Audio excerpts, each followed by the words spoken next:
Acomodar mis genitales y hacer que mi cuerpo se viera más femenino. Ahora, orgullosamente, no me identifico ni como hombre ni como mujer. Hola, mi nombre es Manny Mitchell y soy una persona intersexual. Intersexual se refiere a una persona cuyo cuerpo no es el tipo estándar hombre o el estándar de mujer. El término abarca más de 30 condiciones diferentes, que todas se originan prenatalmente durante el desarrollo sexual del feto. Intersexual podría referirse a alguien que tiene genitales que están entre masculinos y femeninos. O podría significar que alguien parece ser masculino por fuera, pero por dentro prácticamente es femenino o viceversa.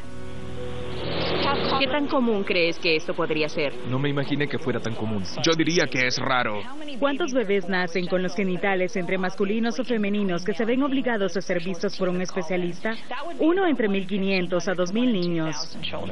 ¿Es correcto? Es de tomarlo en cuenta, ¿no? Más de 1 en 2.000. Y ese es un estimado conservador. Eso significa que podría haber más de 3 millones de personas intersexuales que viven en este mundo de hombre o mujer. Yo quiero averiguar por qué este fenómeno relativamente común es tan desconocido, tan secreto. Quiero hablar con algunos de estos 2.000 de nosotros que no encajan en las categorías de hombre-mujer. Hablar de esto es algo difícil para la mayoría de nosotros, pero en todo el mundo más y más intersexuales están ahora preparados para hacer solo eso. Así que vengan y vean cómo es crecer en un cuerpo intersexual. Vengan y conozcan algunas de mis personas. Es difícil comprender cómo encajas cuando no hay nadie alrededor tuyo que se parezca a ti. Mi viejo amigo Tiger DeBoer, aunque no lo crean, cuando él nació había dudas si era hombre o mujer. No había una determinación clara sobre el sexo a la hora del nacimiento. El registro posterior dice que yo tenía lo que se llamaba una hipospadias de 3er grado, lo que significa que los genitales estaban básicamente abiertos de lo que sería la punta del pene a la base de los testículos, pero fácilmente podría haber sido la punta del clítoris hasta la base del labio mayor. Y tuve la primera cirugía para mover todo ese tejido masivo en algo que pareciera más como un pene a la edad de 3 meses. Muchos intersexuales, o como solíamos ser conocidos, hermafroditas, nacen con este tipo de ambigüedad en los genitales. Una apariencia externa que se encuentra en algún lugar entre masculino y femenino. Pero aunque los nacimientos intersexuales han sucedido desde siempre, la medicina actual ha tenido la habilidad de alterar quirúrgicamente los genitales ambiguos y volverlos invisibles. Cuando nací, mis genitales no parecían ser los genitales de un niño.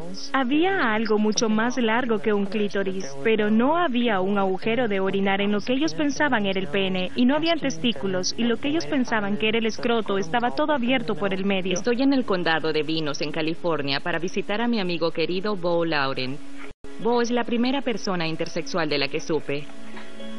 Cuando tenía 1 año y medio descubrieron que tenía un útero típico y una vagina. Luego les dijeron a mis padres que en realidad era una niña. Y luego me removieron completamente el clítoris hasta las partes internas. Les dijeron a mis padres que debían mudarse a otra ciudad y debían cambiar mi nombre a uno que sonara similar para que yo no notara la diferencia. Y debían deshacerse de todo lo que tenían y de cada foto o carta o tarjeta que hiciera referencia al bebé que tuviera el nombre del niño que era yo. Esta fue la segunda parte de la fórmula para tratar a los bebés intersexuales. El secretismo. Asegurarse que el niño nunca se diera cuenta de su verdadera condición al nacer. Tuve más de 1 docena de cirugías antes de los 10 años. Siempre había un olor que venía de mi entrepierna y sabía que tenía tantas infecciones que dolía. Tengo muchos recuerdos de haber hablado con mis médicos y hablado con mis padres y hacerles preguntas muy puntuales. ¿Por qué me sucede esto? ¿Qué está mal conmigo? Ellos me decían cosas como, tienes una fuga y debemos reparar esa fuga. Para mí era obvio que era más que eso, porque no había nadie más que le pasara lo mismo. Yo sabía que había algo diferente en mis genitales desde que tenía 5 años. Mi hermano me bajó los pantalones para enseñarle al hijo del vecino cómo era de ahí abajo.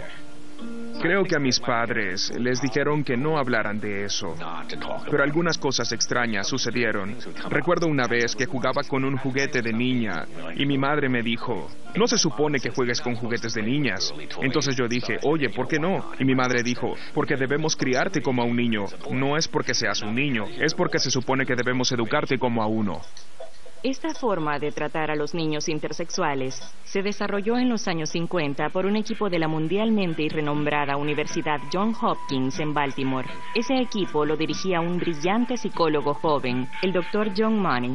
Irónicamente para mí, el Dr. Money también creció en Nueva Zelanda. La teoría de Money era que el género prácticamente era sobre la crianza, sobre la manera en la que fuiste educado, que no es sobre la naturaleza. Sin importar lo que te sucediera prenatalmente, él usaba la intersexualidad como para probar esa teoría e intentaba demostrar que siempre y cuando hagas que un niño se vea típicamente masculino o femenino, podrías terminar con un niño o niña sin ninguna orientación sexual inusual.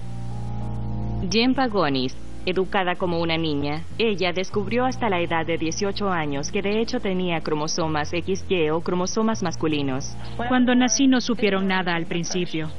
Casi un año después, fui a un chequeo normal. Ahí es cuando ella notó que algo sucedía con mi vagina. Y en ese entonces tenía 1 año y medio. Y ellos removieron mis gónadas que tenía en mi área estomacal. Cuando tenía 3 años, decidieron remover mi clítoris porque era muy grande, según sus estándares para una niña normal. Aseguraron que iban a preservar la función y la sensación, pero en realidad todo era sobre la apariencia. Y lo que hicieron fue recortarlo hasta que estuviera fuera de vista y de la mente. Me dirijo a la Universidad de Hawái para hablar con el profesor Milton Diamond. Al principio de la década de 1950, el profesor Diamond era una voz disconforme. Él no creía que los intersexuales fueran la prueba perfecta para demostrar la teoría de Money de que el género es aprendido. Cuando el Dr. Money presentaba sus ideas, estas parecían resonar generalmente con la comunidad médica. Entonces, mientras el resto del mundo académico aún discutía la naturaleza crianza, el mundo médico no lo hacía. Ellos solo aceptaban eso. La Universidad de Johns Hopkins es una de las universidades médicas más importantes en el mundo y era muy autoritaria sobre lo que debíamos hacer por estos niños. Los médicos se volvieron cada vez más intervencionistas, cada vez más agresivos en términos de cirugías y en términos de tratamientos hormonales para intentar asegurar que todos se veían claramente como hombres o como mujeres. Yo no creía que era así de simple. Dije que las ideas de John Money no estaban basadas en ningún individuo que fuera traído de una manera típica o vivido esto que conocemos con la biología típica. Él tomó eso como un reto que de alguna manera arrojó el guante. En 1966, a Bruce Reimer, uno de 2 gemelos idénticos, le quemaron accidentalmente su pene en una circuncisión fallida. Sus desesperados padres buscaron la ayuda del Dr. Money. Y él dijo muy rápidamente, si él no tiene un pene, en este mundo no hay muchas opciones. Yo recomiendo que se eduque como una niña. Aquí tenía un candidato ideal para probar más allá de las dudas que su teoría era correcta. Bruce Reimer fue renombrado como Brenda y asignado quirúrgicamente como mujer. Money anunció al mundo médico que su experimento era un éxito. El niño a quien le cambiaron el sexo vivía felizmente como una niña. El caso Reimer se volvió famoso internacionalmente y el modelo para tratar a los niños intersexuales se afianzó más. Estoy en Chicago para hablar con Lynelle Stephanie Long, quien nació en una familia pobre del lado sur en 1963. Mi madre tuvo 6 hijos. Todos mis hermanos eran fuertes. Si se caían, simplemente se levantaban. Yo me caía y me sentaba a llorar como una niña pequeña porque eso es lo que era. Yo quería ser un niño normal. No quería ser lo que me llamaban en la escuela, o sea, un raro. Yo tenía quizá como 12 años y mi madre y yo fuimos a comprar provisiones y esta niña preguntó, ¿eres un niño o una niña? Yo los dejé asumir lo que ellos querían pensar, pero mi madre dijo, este es mi hijo, y se enojó y luego me dijo que a partir de entonces debía actuar más masculino. En la pubertad, a las personas intersexuales algunas veces les dan hormonas para reforzar su género asignado. Pero para algunos, su condición significa que tienen una resistencia a la hormona prescrita. Mi voz se volvía más aguda y comenzó a crecerme el busto, y ya llevaba 2 años en la toma de la testosterona. Ahí es cuando mi madre se asustó, porque se suponía que iba a funcionar. Se suponía que me convertiría en un super niño, pero no surtía efecto. Yo era muy afeminado. No querías parecer débil en la comunidad negra. Te pegaban si no tenías ese aire de no te metas conmigo. Y el mío era como, Entonces comencé el bachillerato. No duré mucho. Me ponía extremadamente nervioso cuando iba al vestidor. Esto era en los días en los que debías desvestirte y pasar por las duchas y todo. Y yo notaba que tenía el pene más pequeño del lugar entre 100 tipos. Así que eso me ponía muy nervioso. Y luego había otras cosas sobre mi cuerpo que no quería revelar. Me entrenaron desde muy pequeño. Nunca le digas a nadie sobre lo que sucede durante el verano. Debía consentir en inventar vacaciones falsas, cuando de hecho había estado en el hospital por 6 a 10 semanas. Así que sabía que eso era algo que no podía discutir con nadie. Por la forma en la que ellos hicieron la uretra, que es el agujero por el que orinas, entre las cirugías debía mantener eso abierto con un dilatador, y no podía hacer eso por mí mismo, así que mi madre lo hacía por mí. Si no, debía haber estado en la oficina del médico diariamente para que alguien pusiera esta barra de acero dentro de mi pene. Algo muy incómodo para un niño.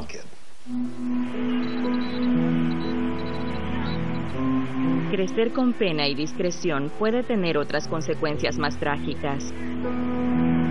Si mi madre alguna vez ve esta película, este es el momento en el que debería apagar la televisión. Yo fui abusada por más de una persona la mayor parte de mi vida en casa. Más continuamente desde la edad de unos 10 u 11 años.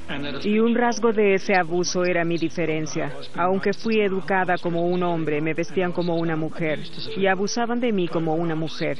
Me tomaban fotografías y un aspecto importante de esa fotografía era esa diferencia acerca de mí. Nuestros genitales han sido tocados desde que estábamos pequeños. Nos enseñaron que nunca habláramos sobre nuestros cuerpos diferentes.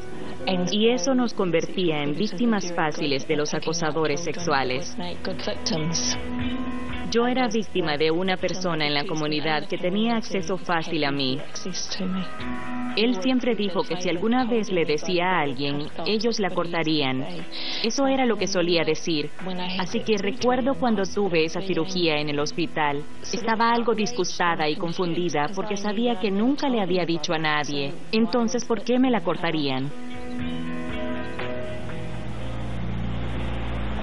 El secreto, junto con las cirugías, continuó para muchos en la pubertad y más allá. Alrededor de los 11 a 12 años dijeron, notamos que tu abertura vaginal es un poco más pequeña que lo normal. Solo haremos una incisión pequeña y la haremos un poco más grande para que puedas tener sexo normal con tu esposo cuando crezcas. Y solo un ojo clínico podría decirte que eres diferente de cualquier otra mujer. Comencé a tener sexo con mi novio cuando tenía 16 años y tomó como 3 meses para que su pene pudiera entrar. Y cuando lo hizo, en verdad dolió y terminó en desgarrarme cada vez. Pero yo aún pensaba que todo era mi culpa. Pensaba que hacía algo mal durante el sexo y que un día ese orgasmo iba a suceder. Solo debía pasar esa etapa de dolor porque los médicos decían que tendría sexo normal con mi esposo y yo en verdad les creía. A menudo tenía sueños en los que la cortaba toda, en cortar mi piel, en cortar mi vagina. No quería que fuera parte de mi cuerpo.